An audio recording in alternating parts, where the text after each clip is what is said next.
it's reaching out, it's bringing the service closer to the students, to the young people like you, na syempre alam din naman natin busy ang mga kabataan, busy ang lahat, busy tayong lahat. But yun, kaya we have to partner with the academe to be closer to the clients, to the registrants, and the collaboration of the academe is crucial because it is they who have the, are in the proper position to deliver the message.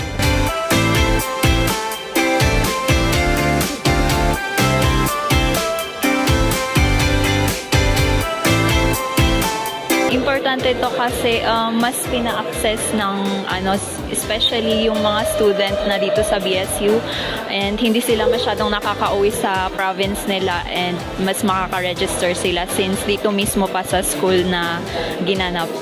Kasi rights mo po yun yung pagboboto to make sure na yung mga pipiliin mong maging leader is talagang naiboto mo kasi rights mo yun eh.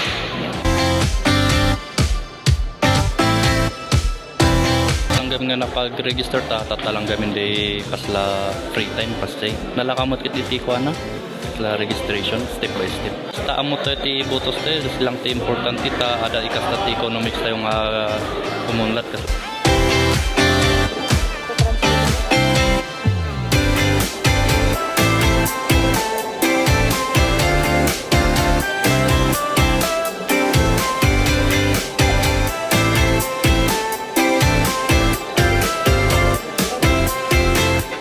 Voice, right? It is your voice.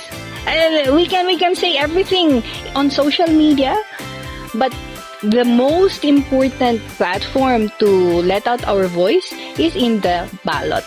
So our vote is our voice. Please let our voices be heard on election day because it is our elections that shape our future.